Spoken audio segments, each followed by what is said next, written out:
headline number 5. This is, everybody wants to talk about this one. They love to hate on this headline, but PayPal and Pinterest, they were on again. Now they're off again. Yeah. Last week, the Wall Street Journal reported that PayPal was interested in acquiring Pinterest. But then as PayPal's share price tumbled on the news, 12%, I believe, PayPal released a statement saying that the PayPal board of management had decided to back away from the idea. Like, just going to moonwalk out of here. That was a terrible idea. Dave Ritter, PayPal backing away. Do you agree with that? What do you think? Should they have stuck with it? What's going on? I think it's a really interesting question, frankly, because there's two schools of thought. I mean, I think the worlds of commerce and fintech are colliding. Like, it's just happening. Yep. I have a friend at Commerce Ventures named Matt, who calls it the super app. And in Asia, Alipay, WeChat Pay have over 1 billion users each. So I think that there is a world for the super app.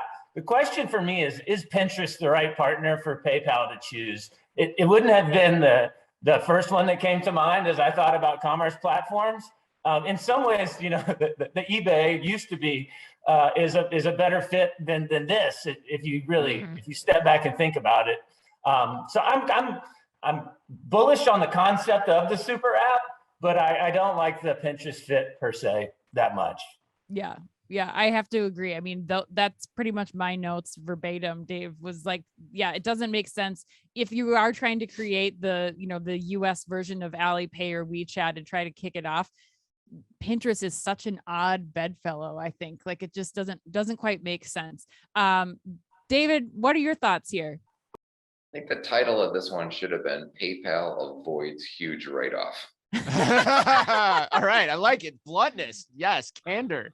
I love everything Dave said about kind of collaboration and pushing frictionless payment. But buying a commerce platform or a wannabe commerce platform just to push your payment services is not the way to success. Make it frictionless, make it smoother, and make it available everywhere else. You don't need to own the front end. Right. Yeah, I think the wriggling out of this conversation, right, is like it's inherently all this that we're talking about is founded in this idea of social commerce, and there's only so many social networks to go around.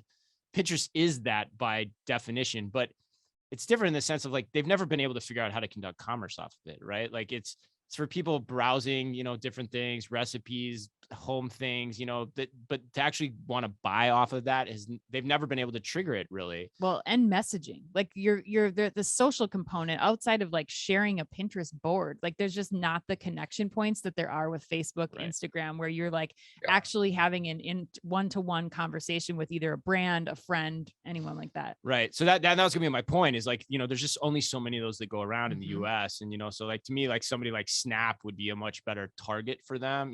Galloway's thrown out that Shopify should acquire them, it's his latest thing, right? Like, which I think makes sense, right? That plays into it, or TikTok, or, Instagram, Facebook already firmly entrenched. There's probably going to be another one that pops up at some point too. But, I think so. Yeah. I mean, I don't see the value here. I'm glad they pulled away. Hopefully it's not right. Like Richard Burton and Elizabeth Taylor that we see this again down the line, but who the hell knows? Nice 60s reference there for no one listening that it gets. Yeah, that. I was like, wait, you're gonna have to explain that. But Dave, did you have a final thought here before we go to the lightning round? I couldn't agree more that the price tag's too high, and if you're gonna hit that kind of price tag, Shopify makes so much more sense.